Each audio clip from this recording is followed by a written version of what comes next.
Hello, alam kong nalaman nyo na or napanood nyo na yung video ni Miss Heidi. And this video is not para gumatong pa, paglaban ko pa yung sarili ko, i-defend ko ba yung sarili ko, magdagdag pa ng another pag-uusapan.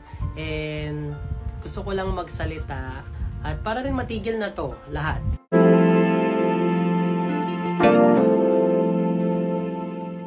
Unang-una, naiintindihan ko kayo kung nakifeel nyo sa aking VIP ako, entitled ako, maiintindihan ko kayo. Hindi na ako re-rebat doon. Napatanong nga rin ako sa sarili ko bakit parang VIP ba ako o hindi? Hindi. Gusto ko lang sabihin sa inyo na ganun ako magsalita the past few days na sa kanila. Na-admit medyo harsh ako magsalita kasi yung sinabi kong part na paparayo po ako.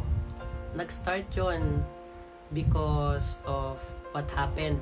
Ulitin ko ha. May mga content creator po na nagpo-post na.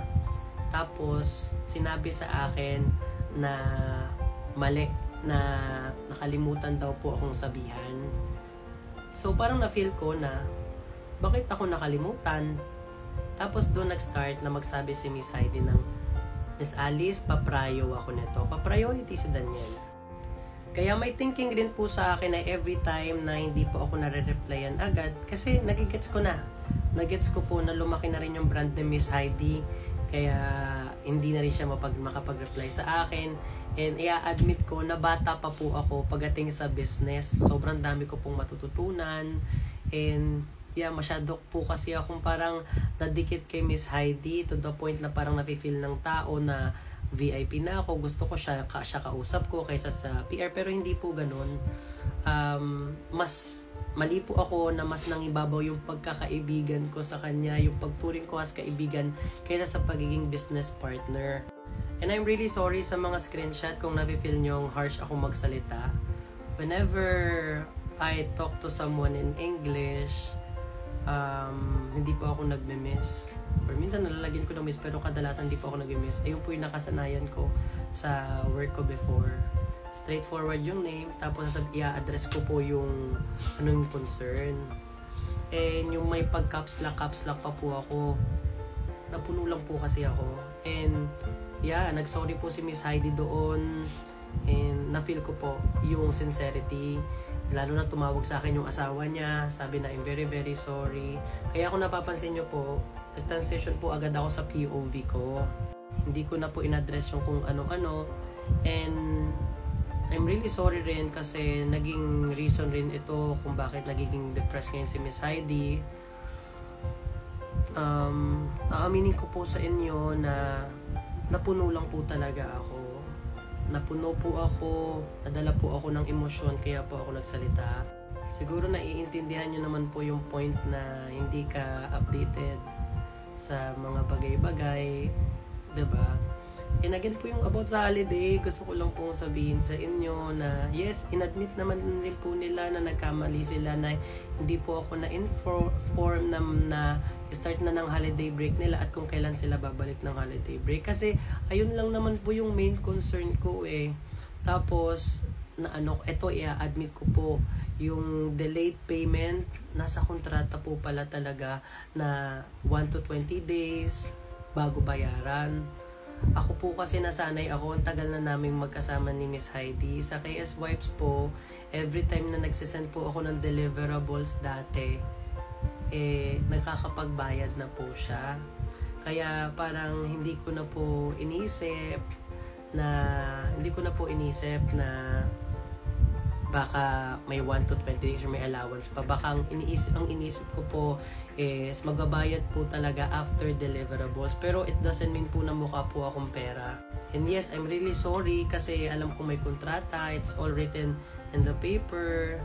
Pero nasabi ko pong delayed payment siya kasi matagal po bago magbayad kasi nga po nasanay po ako na nagbabayad po right after si Miss Heidi. Tapos suddenly na medyo nahihirapan po ako na hindi siya nakapagbayad agad, parang nagre-react na po ako agad. And then I consider it as a delayed payment na kasi nga po hindi po ako talaga sanay. Actually guys, hindi naman talaga ako magpapakahirap magawa ng business ko. Kung VIP ako or kung may attitude ako, hindi po ako mag-i-strive hard kung may attitude ako. If you feel na may something off about me, tell me. Kasi hindi naman po talaga lahat tayo okay eh. And sanabi ko rin naman po sa video na malaki pong pasasalamat ko kay Miss Heidi na nakatulong siya sa akin, in-open yung opportunities. Saktan lang rin po talaga ako na naging outdated sila sa akin, and they own up their mistakes naman. Ngayon, magsasorry po ako dahil mas nilamang ko po yung pakiramdam kong friend.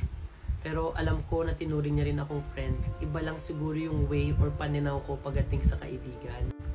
Hindi po kami nag-usap agad. Nasaktan lang rin po talaga ako nung nag-send ako ng termination paper, tapos hindi man lang ako tinanong kung bakit ganyan, anong nangyari. Kaya parang naisip ko po na yung pag-vent out ng nararamdaman ko is through posting. And sabi ko nga, sobrang nasasaktan ako noon kasi parang wala man lang pagsabi na baka pwede pa nating ma-fix to. Pero nag-sorry siya sa akin. Nagsabi siya sa akin na oo nga, ganyan, ganito, ganyan. Hindi natin napag-usapan agad. Ayun lang naman po yung dinadala ko. And about dun sa pinost niya, nasa story ning about lumaki ulo. Kasi po, ako, titignan nyo po nagkaroon kami ng confrontation. Nag-send ako termination paper. I don't know if it's before termination paper na sinend ko, pero tapos na po yung arguments. Tapos nakita ko po yung post na yun. Siyempre, anong mararamdaman ko po na akin yun. Kahit na-explain niya sa akin hindi akin yun, siyempre nadamdam ko po siya. Kasi nakapost po siya sa IG story, tapos nakapost po siya sa TikTok. And I'm very, very sorry sa mga taong na-feel na disappoint sa akin. Naging feeling nila entitled ako, VIP ako. Pero hindi ko po na-feel sa sarili. Never ko na-feel sa buhay ko na VIP or entitled ako kasi lagi ko namang nauuna ibang tao. But anyways, ayun lang. I'm really sorry. I just wanna end this issue lang talaga. May pagkakamali, both sides, aaminin ko. And yeah, actually tumawag sa akin yung asawa niya and si Miss Heidi para magkaroon ng dinner. Pero to be honest po, as someone na maliit, mabata, and with a big brand, ayoko naman po ma-feel nyo na may masama akong iniisip sa kanila. Pero natatakot po ako makipagkita sa kanila. Baka, alam niyo yun, yung mga iniisip ko po, natakot ako, napangunahan po ako ng takot. Kaya, ayun lang po, I'm very, very sorry. And ayun, gusto ko lang sabihin sa inyo na hindi po ako yung taong iniisip nyo na entitled. And sa mga magtatanong, patuloy pa rin po tayo, magpapasaya pa rin po ako sa abot na aking makakaya. Salamat and have a good night.